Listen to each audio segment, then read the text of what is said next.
돌의 비유를 배우다 오늘 두 번째 시간입니다. 오늘은 돌에 기름을 부으라 라는 제목으로 여러분과 함께 말씀을 좀 나누고자 합니다. 오늘 본문은 우리가 너무나 잘 아는 본문이죠. 창세기 28장, 바로 야곱에 관한 이야기입니다. 이 야곱에 관하여서는 지난번 주제였죠. 기도 안에 거하라 라는 주제 속에서 2월 24일 날 야곱의 기도, 두려움을 이기는 기도라는 제목으로 여러분과 함께 말씀을 전했던 기억이 납니다. 물론 몇 달 지나서 여러분들이 기억이 나시지 않겠지만 제 기억에는 분명히 야곱에 대한 말씀을 나눴던 기억이 나요. 그래서 혹시 지난번에도 야곱에 대한 이야기를 나눴는데 또 오늘 야곱에 대한 이야기를 나누니까 여러분들이 내용이 주제가 겹치지 않느냐 이렇게 또 생각하시는 분이 있을 것 같아서 여러분 말씀드리는데, 지난번 주제와 오늘 주제는 전혀 다릅니다. 오늘은 이 기름을 부은 야곱의 이야기를 제가 돌에 기름을 부은 야곱의 이야기를 좀 나누기를 원하는데요. 오늘 이 본문은 우리가 잘 아는 대로 바로 야곱이 자신이 살던 곳에서 하란으로 형 에서를 피해 도망가는 그 과정 가운데에 광야의 한켠에서 하룻밤을 지내기 위해서 돌베개를 자다가 꿈을 꾸고 그 꿈꾼 이야기 이후의 이야기가 오늘 우리가 읽었던 바로 본문의 이야기입니다. 특별하게 오늘 야곱이 돌베개로 사용했던 그 돌에다가 기름을 붓는 장면이 나오게 되는데요. 우리가 지금 돌의 비유에 대한 이야기를 나누기 때문에 왜 야곱이 돌에다 기름을 부었는가, 이것은 어떠한 의미가 있는가에 대한 내용을 오늘 제가 두 가지만 여러분과 함께 나눠보기로 합니다. 먼저 첫 번째, 기름 붓는다는 것은 어떤 의미인가 하면 바로 회복함을 의미한다라는 거예요. 야곱이 돌베개에다가 기름을 붓습니다. 이것은 제가 나중에 말씀드리겠지만 회복함을 의미한다라는 거예요. 성경에 보면 기름을 붓는 여러 장면들을 우리가 발견할 수가 있는데, 자료에 의하면 이 기름을 붓는 여러 이유가 있습니다만 크게 두 가지로 나눌 수가 있는데, 그 중에 한 가지가 뭐냐면 병을 치유하기 위해서, 회복하기 위해서 기름을 바른다라는 거예요. 우리가 너무나 잘 아는 시편 23편 5절에 보면 이런 내용이 있죠. 주께서 내 원수의 목전에서 내게 상을 차려주시고 기름을 내 머리에 부으셨으니 내 잔이 넘치나이다. 여기서 보면 기름을 내 머리에 부으셨다라는 이 구절을 우리가 주목해야 합니다. 자, 이것이 무슨 뜻인가? 목동이었던 다윗이 이 기름의 사용을 너무나 잘 알고 있는 거예요. 내 머리에 기름을 부으셨다라는 이 구절은 이 목동으로서의 경험으로 다윗이 고백하는 겁니다. 제가 지난번에 시편 23편 강의할 때 여러분과 함께 나누었던 기억이 나는데요. 매번 그렇지만 저만 기억을 하고 있죠. 바로 이 목동이었던 다윗이 이 기름을 사용하는 것, 그 여긴 이유가 있다는 거예요. 목동이 양을 돌보다가 땡볕에 양들이 팍팍 쓰러지지 않습니까? 쓰러지면 목동은 그 양을 들어서 그늘에 데려가지요. 그리고 마사지를 해줍니다. 응급처치를 해주는 거예요. 이 마사지를 해줄 때에 꼭 사용했던 것이 바로 기름이라는 겁니다. 거기엔 두 가지 이유가 있어요. 바로 기름을 발라서 열을 내지 않게 하는 겁니다. 마사지 할 때 여러분도 한번 살을 이렇게 마사지 해보면 열이 나잖아요. 그러니까 기름을 발라서 매끈하게 해서 열이 나지 않도록 하는 첫 번째 이유이고, 두 번째는 털이 빠지지 않도록 기름을 발라준다는 이유로 바로 다윗이 기름을 사용했다는 것을 제가 여러분에게 말씀드린 기억이 납니다. 이렇듯 쓰러져 있는 자에게 기름을 사용한다는 것은 무엇을 의미하냐면 회복을 의미한다라는 거예요. 그래서 하나님께서는 이 기름을 부어서 쓰러져 있는 우리들에게 다시 회복의 은혜를 주신다라는 의미로 기름을 사용한다라는 것입니다. 성경 곳곳에 이렇듯 병든 자를 위해서 기름이 많이 사용됐다라는 거예요. 누가복음 10장에 보면 선한 사마리아의 그 비유가 나오게 되는데, 특별하게 34절에 보면 이런 구절이 있어요. 가까이 가서 기름과 포도주를 그 상처에 붓고 싸매고 자기 짐승에 태워 주막으로 데리고 가서 돌보아 주니라. 쓰러져 있는 자에게 다가가서 그 상처난 부분들을 기름과 포도주로 붓고 치료해 주었다는 내용이 나오죠. 이렇듯 병든 자에게, 상처 있는 자에게 기름을 사용했다 성경 기록합니다. 또 야고보서 5장 14절에 보면 너희 중에 병든 자가 있느냐, 그는 교회의 장로들을 청할 것이요 그들은 주의 이름으로 기름을 바르며 그를 위해 기도할지니라 라고 되어 있어요. 초대교회에서도 병든 자들에게 기름을 통해서 회복하는, 치유하는 것을 보여주고 있습니다. 또 마가복음 6장 13절에도 보면 제자들에게 주시는 그 말씀인데, 제자들의 그 행보를 그리고 있는데, 많은 귀신들을 쫓아내며 많은 병자에게 기름을 발라 고치더라 라고 되어 있지요. 이렇듯 이 기름을 부었다라는 의미는 병든 것에서 회복함을 의미한다라는 겁니다. 자, 그러면 오늘 본문으로 돌아가서 야곱이 돌에 기름을 부었다라는 의미는 무엇인가요? 병든 그 돌에다가 회복하기 위해서 기름을 부은 것은 아닐 것이에요. 바로 야곱은 그 돌이 자신의 모습이라는 거예요. 병들어 있는 자신의 모습이 회복되어지기를 원하는 마음으로 돌에 기름을 붓는 모습을 우리가 알 수가 있습니다. 여러분, 이 기름을 부었다라고 성경에 첫 번째로 나오는 게 바로 오늘 본문이에요. 그 이전에는 기름을 부은 적이 없어요. 야곱이 돌에 기름을 처음 부은 것이 바로 첫 번째 그 기름 부은 사건입니다. 그 이후에 성경 여러 곳곳에 기름을 부은 사건들이 많이 나오고 있는데, 왜 후대의 믿음에 있는 자들은 야곱이 기름 부은 그 사건을 토대로 왜 기름을 붓게 되었는가?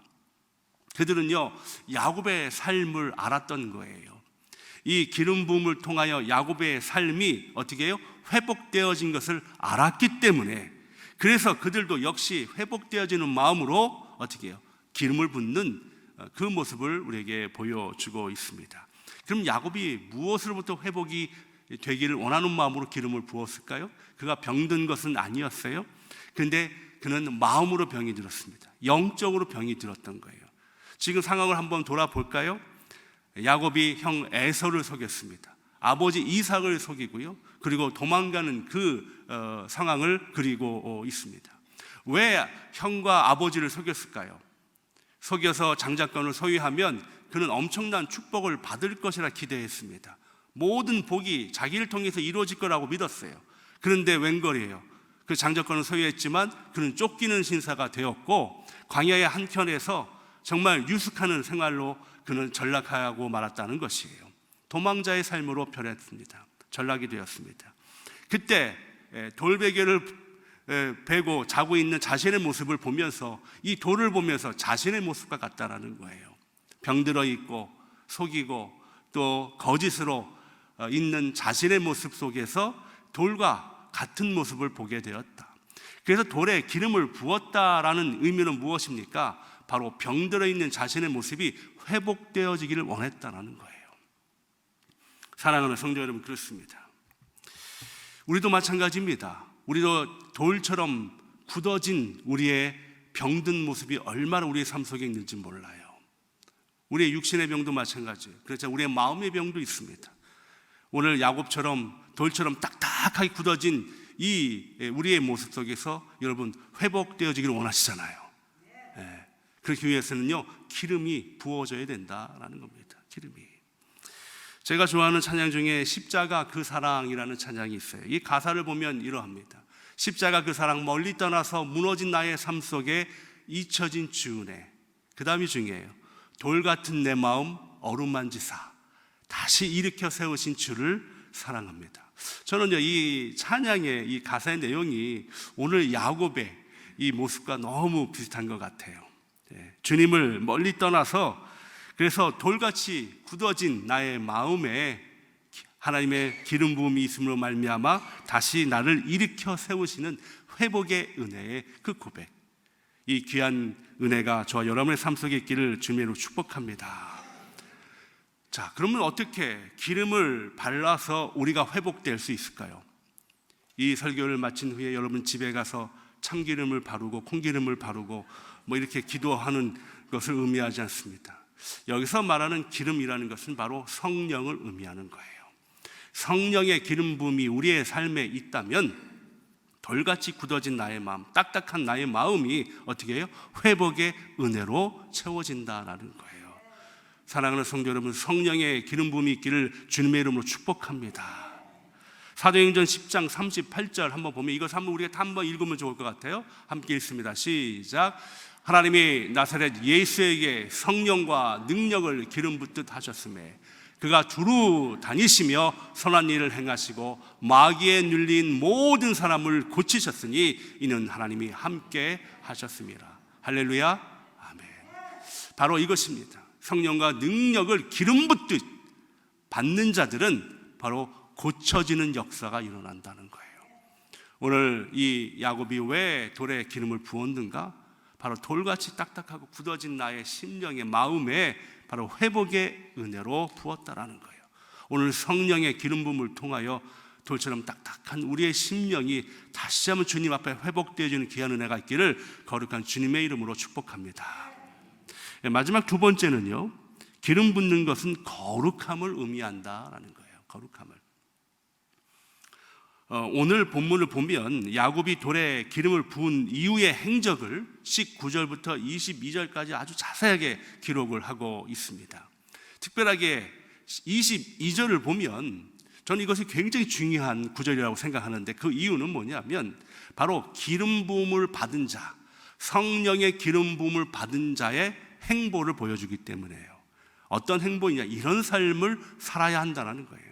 그러니까 성령의 기름 부음이 있는 자는요, 바로 오늘 22절의 삶을 살아야 하는데 한번 볼까요? 어떤 삶인지.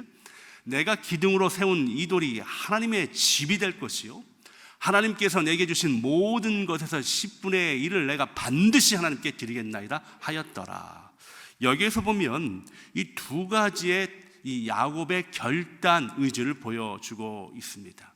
하나는 뭐냐면요, 거룩한 삶이에요. 내가 기름 부은 자로서 이제는 거룩한 삶을 살겠다는 거예요. 그게 지금 뭐냐면 바로 이것입니다. 돌이 하나님의 집이 될 것이요. 제가 설명드릴게요. 두 번째는 바로 헌신의 삶입니다. 헌신의 삶은 10분의 1을 내가 반드시 하나님께 드리겠다라는 이 헌신의 삶을 사는 거예요. 그러니까 성령의 기름 부음을 받은 자는 이 두 가지 삶으로 어떻게 변화되어야 돼요. 하나는 거룩한 삶이고요, 하나는 헌신의 삶입니다. 저는 오늘 이 거룩한 삶에 대해서만 말씀드릴게요. 자, 이 돌이 하나님의 집이 될 것이요 라고 하는 것은 바로 거룩한 삶을 의미하고 있습니다. 왜 그런가요? 여러분, 이 돌이 이 하나님의 집이 될 것이다 라고 선포하고 있어요. 이 돌이요, 특별해서 거룩한 삶으로, 거룩한 하나님의 집으로 되는 것이 아니에요. 이 돌은 그냥 평범한 돌입니다. 야곱이 자려고 하다가 베개가 필요한 거예요. 그래서 평범한 어떤 그냥 돌을 그냥 고른 거죠. 그리고 그 돌베개를 자고 아침에 일어나서 어떻게 그 돌베개는 다시 버리고 또 떠날 것이에요. 이 돌은요, 처음부터 거룩한 돌로 지명된 것이 아니라 그냥 한번 쓰여지고 버려질 평범한 돌이었습니다. 그런데 이 돌이 기름 부은 이후에는 더 이상 평범한 돌이 아니고 뭐예요? 하나님의 집이 된다는 거예요. 이것은 우리의 삶과 동일합니다. 우리는 죄의 종이었어요. 죄의 자녀였습니다. 그래서 우리는 하나님의 자녀가 아니었어요. 그런데 예수 그리스도의 은혜로 말미암아 성령의 기름 부음이 우리에게 임하게 되었고, 우리는 이제 더 이상 뭐예요? 평범한 죄의 종이의 자녀가 아니라 하나님의 자녀가 되었다는 거예요. 이것이 바로 거룩한 삶이라는 것입니다. 이것이 기름 부은 자의 이후의 삶의 행보다라는 거예요. 그렇다고 한다면 여러분, 성령의 기름 부음을 여러분 받으셨죠? 네. 지금 받았나 안 받았나 생각하는 분들도 계시지만 저는 받으신 줄 믿습니다.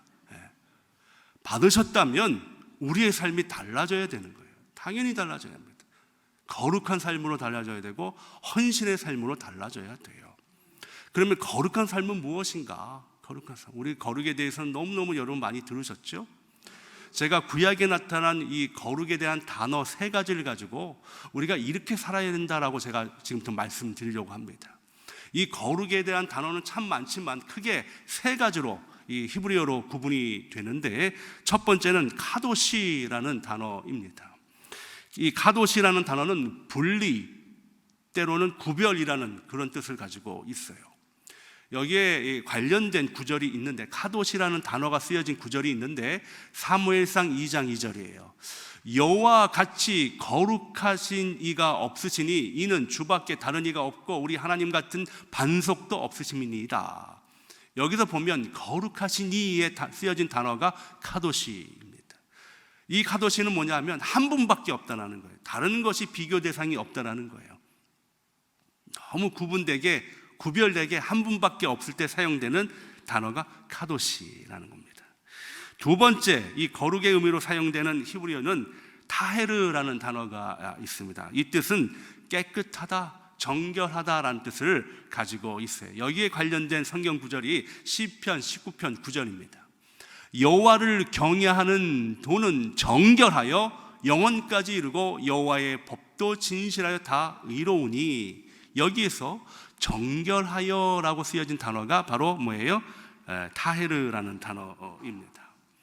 그래서 이 타헤르는요, 정결하다라는 뜻을 가지고 있어요. 마지막으로 구약 성경에서 가장 많이 나오는 거룩하다라는 뜻의 단어가 있는데 바로 하타라는 단어입니다. 이 하타라는 뜻은 무엇이냐 하면 맑고 청결하다라는 뜻을 가지고 있어요. 여기에 관련된 성경 구절은 민수기 8장 21절입니다. 레위인이 이에 죄에서 스스로 깨끗하게 하고 그들의 옷을 빨매 아론이 그들을 여호와 앞에 요제로 드리고 그가 또 그들을 위하여 속죄하여 정결하게 한, 여기서 보면 죄에서 스스로 깨끗하게 하고 라고 쓰여진 단어가 하타입니다. 깨끗하다라는 거예요. 그래서 이 하타라는, 이 깨끗하다라는 이 단어, 청결하다, 이 단어가 신약의 헬라어 하기아스모스라고 연관이 돼요. 이 하기아스모스는 무슨 뜻이냐면 성화라는 뜻입니다. 자, 그래서 이 구약에 나타난 3가지의 단어들을 종합해 보면 구별되다, 정결하다, 그리고 청결, 성화의 삶, 이렇게 우리가 구분할 수 있어요. 자, 제가 말씀드린 성령의 기름 부음을 입은 우리들이 이 땅에 살면서 이 3가지를 기억해야 되는 거예요. 구별된 삶을 살아야 합니다. 그리고 정결한 삶을 살아야 하고요, 성화의 삶을 살아야 한다라는 거예요. 돌에다가 기름을 붓는 것은 단지 예식을 의미하지 않습니다. 예식을 가지고 우리가 삶이 변하는 것이 아니에요. 우리의 삶이 눈으로 보여져야 되고 확인되어야 되고 또 증거로 남아야 된다는 거예요. 사랑하는 성도 여러분, 우리는 성령의 기름 부음을 받은 자예요. 그렇다고 한다면 우리의 삶이 당연히 달라져야 한다는 것입니다. 성령의 기름 부음이 있는 자들은요, 자신을 너무나 잘 봐요. 조금이라도 죄가 있으면 그것이 금방 보입니다. 왜? 성령의 기름 부음이 있기 때문에 그래요. 마치 누가복음 5장 8절에 보니까 예수님을 만난 베드로가 자신의 모습을 금방 이렇게 표현하고 있죠. 시몬 베드로가 이를 보고 예수의 무릎 아래 엎드려 이르되 주여 나를 떠나서 나는 죄인이로소이다 하니, 베드로가 그 전에는 자기가 죄인인지 몰랐습니다. 그러나 예수님을 만나는 그 순간에 자신이 얼마나 큰 죄인임을 깨닫게 된 거예요. 성령의 기름 부음이 있는 자들은 늘 이렇게 죄에 민감할 수밖에 없어요. 죄가 보이게 되는 거예요. 그렇기 때문에 우리는 거룩한 삶을 살 수밖에 없다라는 거예요. 여러분, 텔레비전이 처음 나왔을 때는 흑백으로 나왔죠. 흑백으로 나왔을 때는 사람의 모든 형상도 나오고 하지만 뭐 자세하게 그렇게 잘 보이잖아요. 근데 어느 순간부터 컬러로 나오기 시작합니다.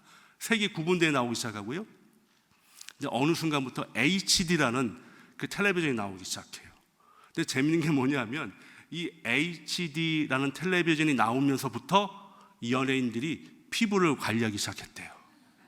그전에는 자신의 피부가 그렇게 자세하게 나오지 않았는데 이 HD라는 그 화질 텔레비전의 그 기술력에 의해서 이제 자신의 피부가 적나라하게 다 드러난다는 거예요. 그때부터 이렇게 피부 관리를 잘한대요. 우리도 보면 그전에는요, 이 사진기를 들고 다녔지 않습니까? 근데 요새는 여러분들 가지고 다니는 전화에 웬만한 사진기 기능이 다 있잖아요. 예. 없으세요? 뭐 어느 전화를 쓰고 계신가요? 예. 그렇잖아요. 다 사진기를 찍죠. 근데 이 사진의 기술들이 너무너무 이제 발전돼 가지고 이제는 우리를 너무 적나라하게 다 드러냅니다. 예. 그래서요, 사진을 너무 가까이 찍는 거 저도 좀 원치 않아요. 예. 어느 순간에 저도 깜짝깜짝 놀랍니다. 또요, 이 사진기의 기술이 발달되니까 우리의 행동이 변화된 게 있어요. 어떤 분들 보니까 제가 실제로 봤습니다. 권사님들 보니까 웃을 때 주름이 잡히지 않도록 여기를 잡고 웃으시는 분들을 제가 많이 봤어요. 그만 좀 웃기라고. 저보고 그만 좀 웃기래요. 주름. 근데 저는 더 웃기고 싶은 거 있잖아요. 막 그렇습니다. 이게 뭐예요? 어떤 기술이 발달되고 보다 보니까 이제 적나라하게 드러나니까 그 부분들을 어떻게 가려보려고 애를 쓰는 우리의 모습을 발견하게 됩니다. 마찬가지예요. 이 성령이 우리 안에 거하 계시면 조금만이라도 드러날 수밖에 없어요. 자꾸만 나타나. 그러니까 우리는 어떻게 해요? 이제 계속적으로 거룩한 삶을 살 수밖에 없는 이 삶을 우리는 고백할 수 있다라는 거예요. 이 종교개혁자들이 종교개혁을 일으킬 때 표로 삼았던 말이 있습니다. 그게 라틴어인데요, 아드 폰테스라는 말입니다. 이 아드 폰테스, 이 뜻은 뭐냐면 근원으로 돌아가자라는 거예요. 근원으로 돌아가자. 이 말씀은 이 시편 42편 1절에 기인되는데, 목마르는 사슴이 시냇물을 찾아 헤매이듯이, 여러분 갈증날 때 얼마나 물을 찾아 헤매이겠어요? 그렇듯 우리가 진리를 향하여 우리가 계속 근원을 찾아 나가자라는 그런 의미를 담고 있습니다. 종교개혁자들이 자신의 신변에 어려움이 생기고 위협이 닥칠지라도 이들은 늘 이 고백을 했다는 거예요. 바로 아드 폰테스, 바로 근원으로 돌아가자는 거예요. 저는 이것이 바로 거룩한 삶이라고 생각합니다. 하나님의 형상으로 만들어진 그 모습으로 돌아가는 것, 이것이 바로 거룩한 삶이다라는 거예요. 저는 우리 남가주 주님의 교회 성도 여러분들이 바로 성령의 기름 부음을 통하여 우리의 삶 속에 거룩한 삶으로 늘 근원으로 돌아가는 귀한 은혜가 있기를 거룩한 주님의 이름으로 축복합니다. 기억하십시오. 돌에다가 기름을 부었다는 의미는 무엇입니까? 병든 나의 딱딱한 단단한 나의 마음이 회복되어지는 고백입니다. 돌에다가 기름을 부었다는 것은 무엇입니까? 거룩한 삶을 의미하고 있는 거예요. 이제 어제까지는 평범한 돌로 살았지만 이제부터는 하나님의 집이 된 것처럼, 어제까지는 죄의 종으로 살았지만 이제부터는 하나님의 자녀로 살기를 고백하는 것, 이것이 바로 거룩한 자의 삶이다라는 거예요. 저는 여러분들이 그런 삶을 사시기를 거룩한 주님의 이름으로 축원합니다.